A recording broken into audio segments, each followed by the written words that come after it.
at Mercy's Corner, the voice of the community. Here we are. We're back in the office like we never left, but with a special guest. A very difficult person to reach, by the way. Es vaya, está como el presidente, ya. But we're here in his house, and congrats on your babies. You have twins, a boy and a girl? The boy and the girl. So yes, yeah, yes. let me know. I'm all set. I'm all set with that for sure. Yes. So thank you so much for inviting us here to your home. We wanted to have a conversation so people to get to know you. A lot of people like you, they follow you, but they wanted to get to know you a little bit more. So today I just found out you're Cuban too, and you just came 11 years ago. 10 years ago. Yes. Yes. So just let me tell you a little bit about me, Mercy, so you and your audience can know who I am and where I'm coming from.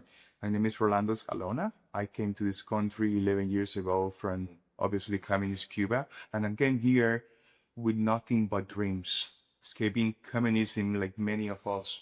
Maybe, I don't know, you or your family have My not. parents were here from Cuba. Exactly. They came in Mariel. Yeah, so a long time ago, Yes. like many of us has come here because we want freedom, we want democracy. And when I came here, I had nothing but a lot of dreams. And I have worked very hard in 11 years to get what I am right now. I was a busboy. I was cleaning tables in Ceviche 105 Bantam 11 years ago. Oh, wow. I was a busboy there. And I got to be where I am right now because I worked very hard to get here. When I started the race, I didn't have any backup. And you can check my reports, by the way. I didn't have any backup. I didn't have any support. There was nobody helping me because there were some other people in the race that were, attracting all the, donors, etc., etc., etc. What I did at the time was just walk. I was the first candidate to file for District 3. And we're talking that was 11 months ago or something like that. And right away, I started walking, knocking on doors, because people needed to know who I was. Because I was a nobody. I am nobody. Yeah. I'm a nobody. You're an outsider. Exactly. I am. Yeah, I you really are. am. I really You're an am. outsider and you're not part of the establishment. Exactly. So started walking, knocking on doors with nothing, getting people to know who I was, where I was coming from, and what I wanted to do for my community. And I believe that's what got me where I am right now. There were 8 candidates, and I got second place. And that means that people are ready for a change. And that means that people want to see new faces in city of Miami. And that means that people want to see new names in City Hall. Yes. And that's exactly what I want to represent. What got you into this position? Like, what woke you up one day and say, I'm going to run? Because you were in a very difficult district, very Yes, difficult city. yes. A lot of residents, unfortunately, don't trust their politician anymore because every time they do And I trust, don't blame them. every time they trust them, they Yes. stab them in the back. So what made you come to this Yes, monster? yes. Well, let me start when it comes to studies. I didn't speak the language when I came here, so I went to Miami College when I learned the language, and I kept studying, and then I transferred to FIU where I studied political science and international relations.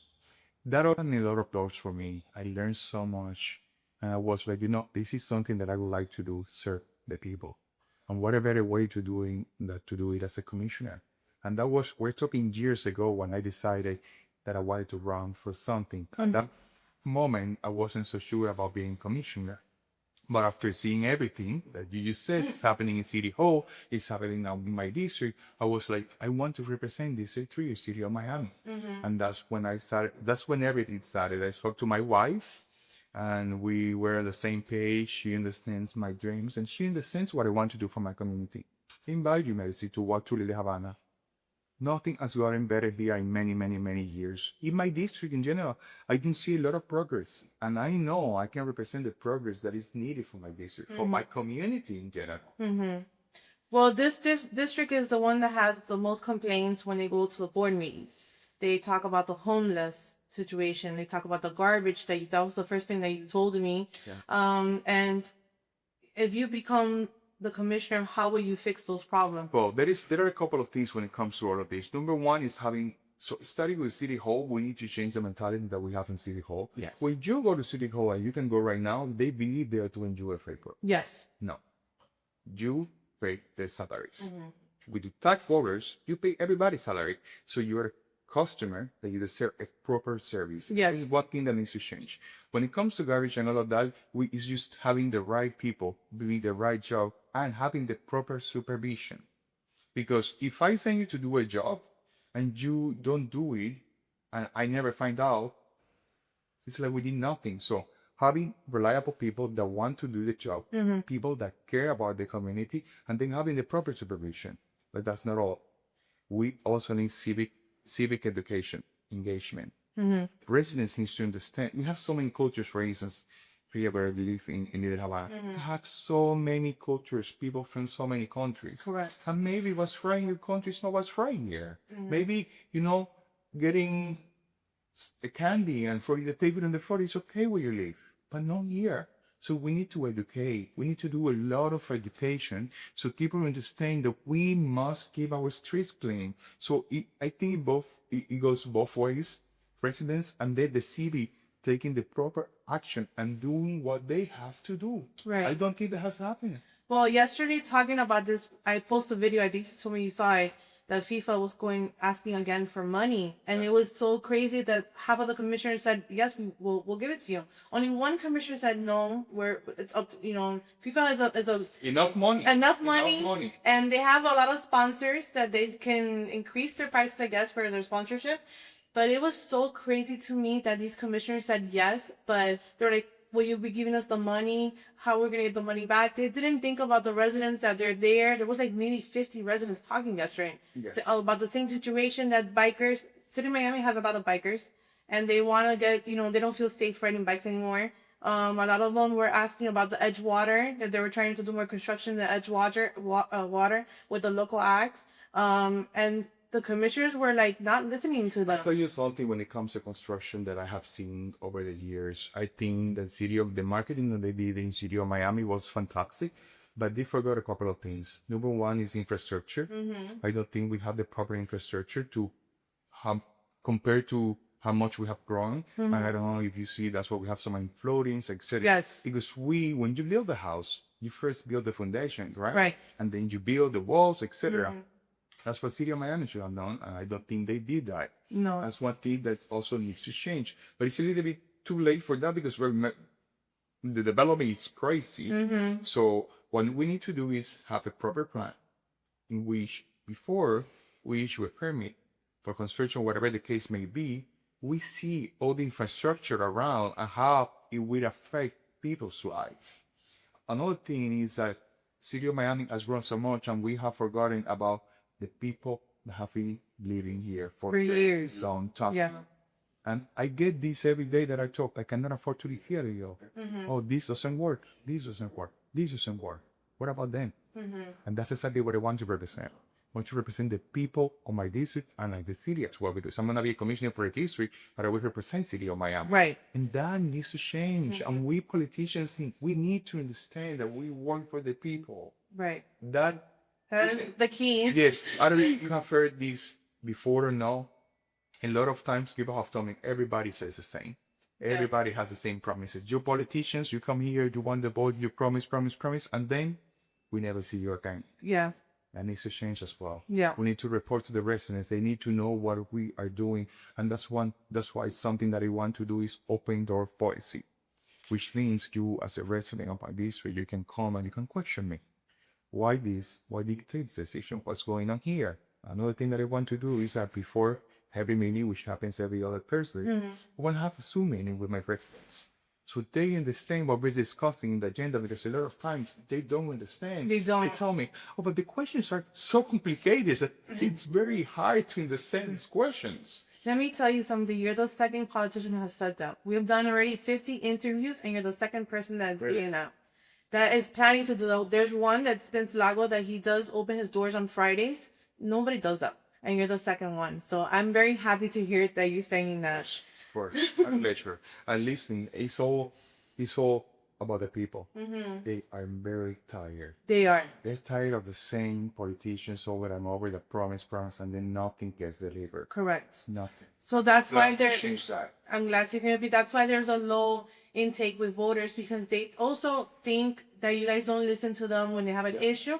And they think Trump, the presidents, are the ones that fix the potholes. And I always say though they're not. Well, The commissioners are the ones. what a lot of people don't understand is, and we go back to what I told you before, is education. A lot of people don't know how the different branches of the government work. Correct. And a lot of people don't know that the local government affects your life way more maybe than the federal or the state. Yes. Because we are the ones in charge of running the city. Mm-hmm. And that's what a lot of politicians, a lot of residents don't know. understand But that. that's also our job as commissioners, if I become one, to educate them. This is how the government works. This is how we do things. Mm-hmm. And this is why we do it the way we do them. Yes. So I have to ask you a question about the DD8. The famous DD8. Yeah. What do you think about the DD8? That's been the battle of James Torres, Yes. a lot of residents that go weekly to the board meetings and talk about the DD8. What do you think about that? Well, when it comes to the DDA, I would like to meet with the residents when I become a commissioner, with James Torres as well. I would like to get their feedback. What I don't like, tell you, is how they have been giving money to many associations. Money. They clearly have money. Mm-hmm. I believe that money could be going to some residents. Mm-hmm. I want to say, the city of Miami is doing that to attract more businesses. But if the residents don't want the taxes, the double taxation as they call it, to go to the DDA, and they want to cancel that, it is their right. It is what they choose. And we represent them. So if they don't want it, we have to put it up to the people to vote. Right. And then if city of Miami votes that they don't want it, then we have to remove it. Yeah. Good answer. Good answer. Good answer. I know you're ready for the district group District 3. 3. City of That's Miami. Joe Carroyo's.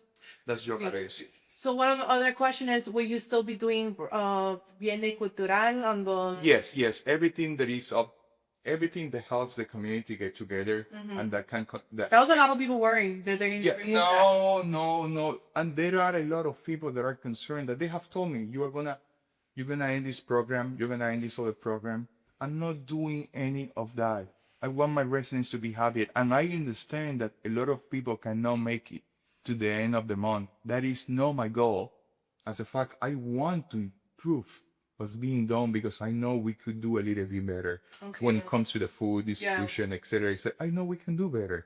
And that's something that I will continue. I will improve. Bienes culturales, I will never touch that. That's part of our culture. It's recorded. It's recorded. Yes, no, listen, I don't even know who told you that. I've never in my life spoken about Bienes culturales. Never, ever.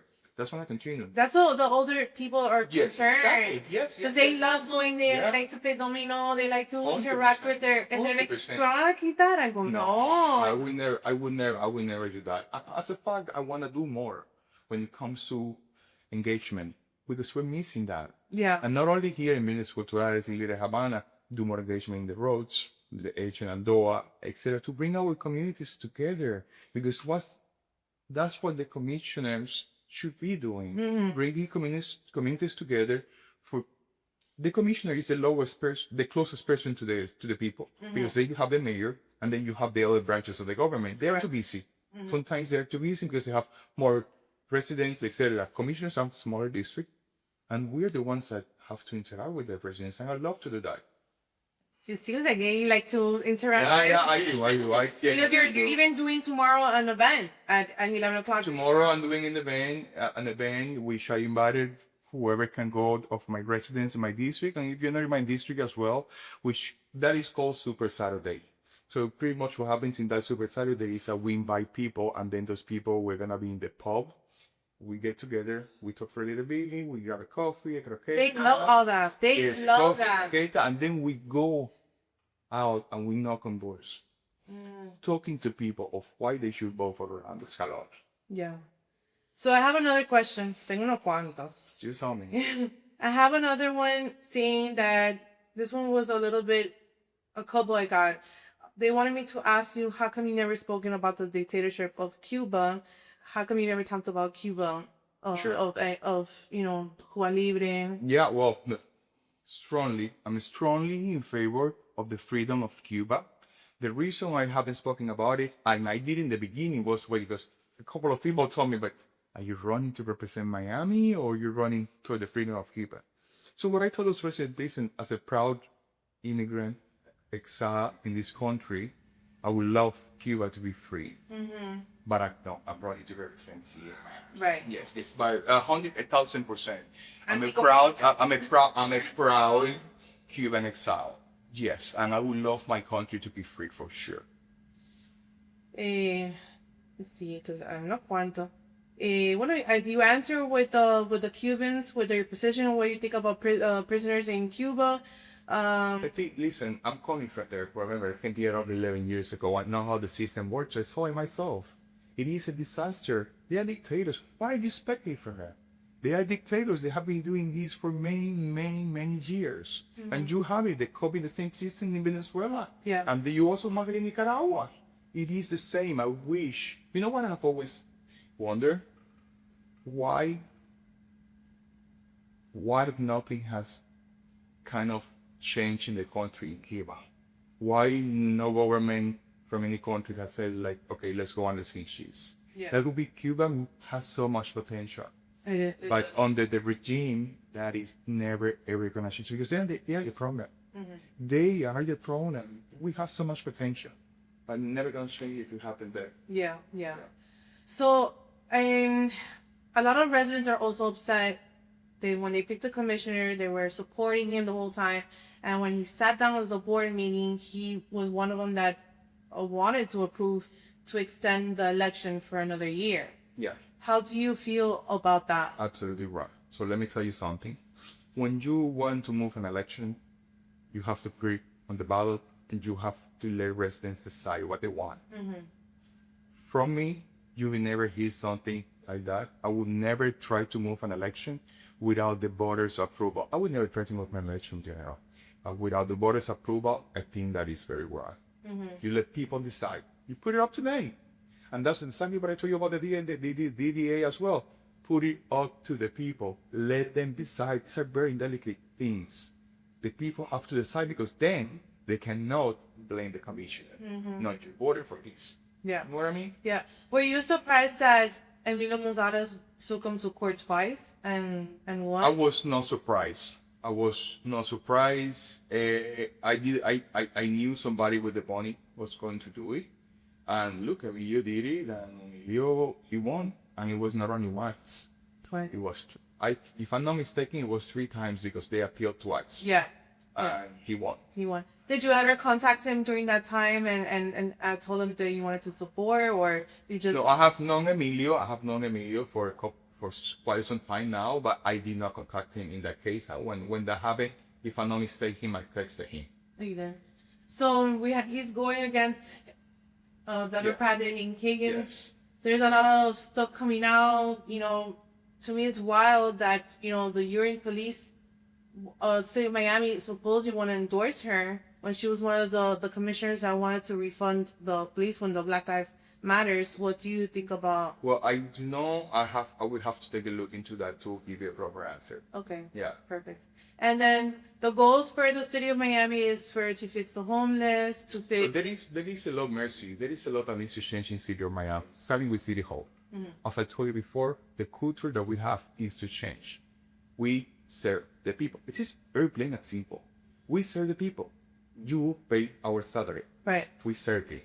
You go to that building, you need to have, as I say, fine dining experience. And that's not the case. That's one thing. 2 is transparency. I think you have heard a lot about backdoor deals and this and that. I'm not up to any of those. I just want to get the job done. And 3, when it comes to City Hall, this permitting, I don't know if you've heard this before, the permitting system that they have. Yes. That doesn't work correctly. Right. So now with all the technology that we have and with AI, I think we can integrate that into the code system.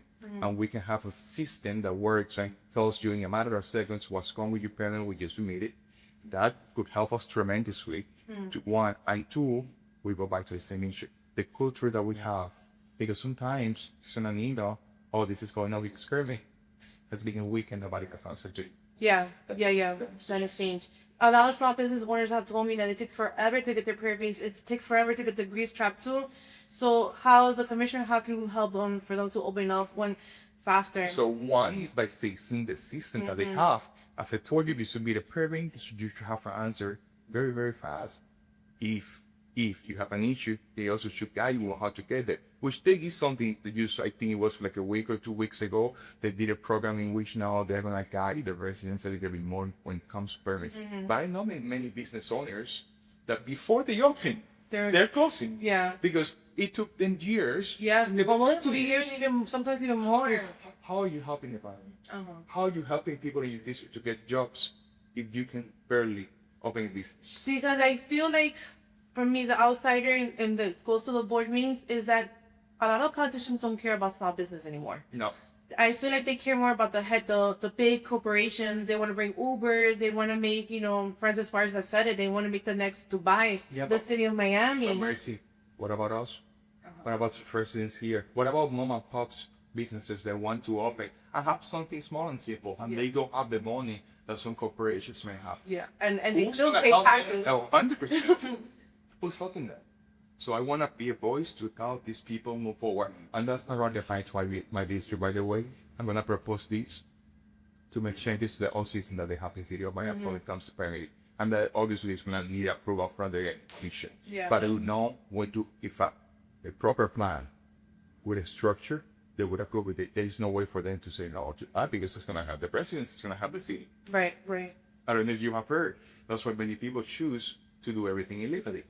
Oh, I need to have a fence. I do it on Saturday. Nobody needs to change. I told that at night when everybody's sleeping, I almost said the fence, yeah. And needs to change. And then when it comes, the second part of the question, when it comes to my district, what needs to change? There's a lot that needs to change. A lot. As I told you before, the Havana is falling apart.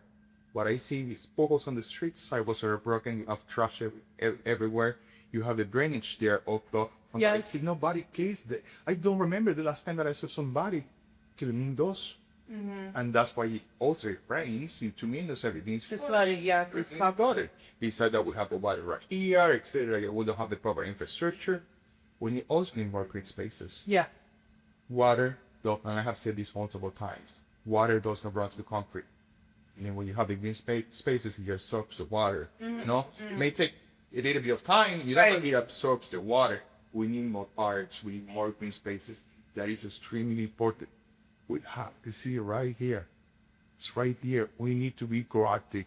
We need to think about climate change as well. It is a lot that needs to change, but I don't believe those changes are going to come from the same people. We need young And people, I told you, fresh mind, exactly, new blood. Yes, I've had the same issues in the city of Miami for many years.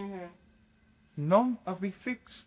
We talk about transportation this, transportation that. We have a trolley because you have the county transportation, you have the city transportation, which is only the trolley. But the trolley, since it was created, it was not been revisited to see which routes should be added, what should be removed, in the take time that we should add more routes. None of that have been done. Yeah. We have many issues. Infrastructure, when it comes to maintenance in the city of Miami. I don't know if you saw what happened with Olivia Theater. Yes, that was my next question. They sold it for $10. Let me tell you something. How did you feel about that?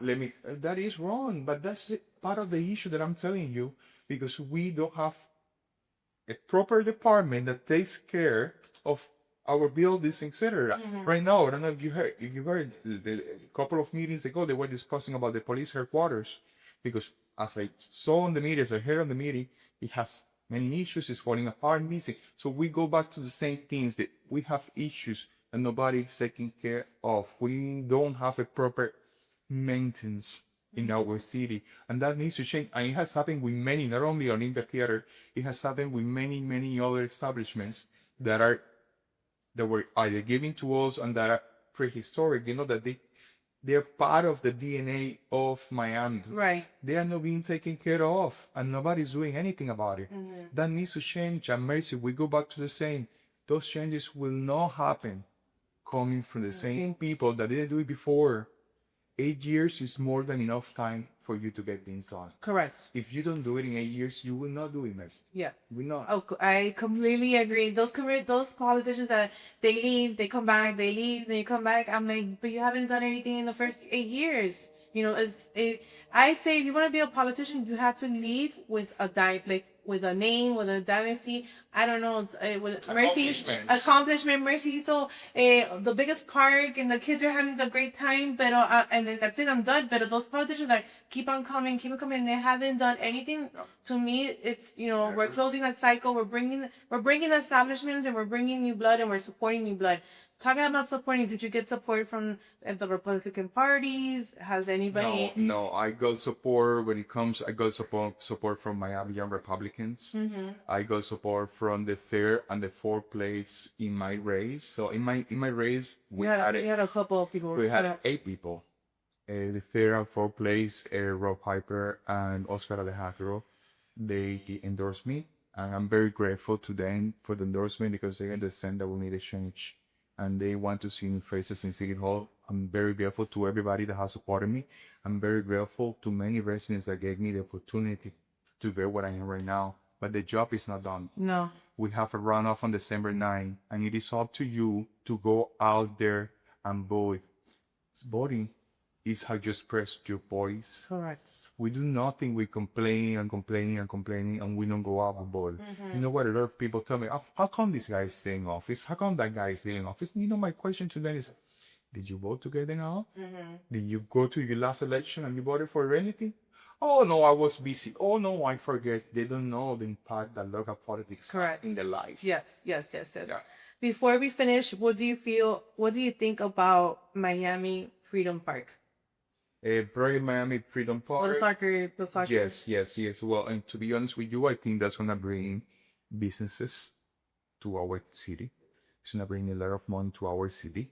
I have to go deeper into what you asked before in FIFA and in the money that they are asking. I haven't had the chance. Today is Friday. The meeting was yesterday. I haven't had the chance to because I'm campaigning. No, of course. You can't do like a baby. Yes. I just had 13 days ago 2 beautiful babies. And I'm very happy with them. They behave very well. And God, yes, and they're letting daddy, go and campaign out there. I have to take a further look into that to give you informative, Perfect. Yes, Perfect. yes. Thank you so much for taking your time. I know you're super busy. Thank you so much, and we'll see you in your party. Yes. Well, before we go, Mercy, number one, I want to thank you for interviewing me.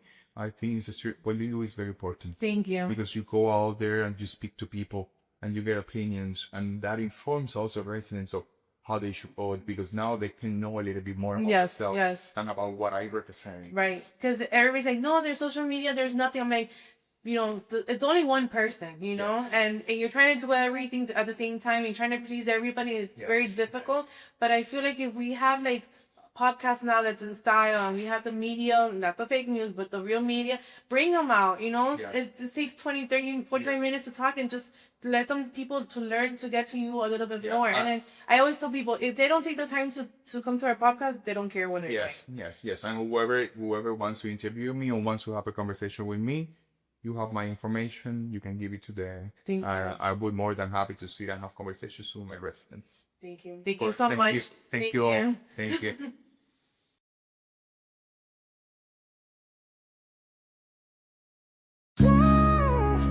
At Mercy's Corner, the voice of the community. Here we are. Fresh information, daily updates, policies, events, all with joy. Here we talk politics without fear, face to face with politicians.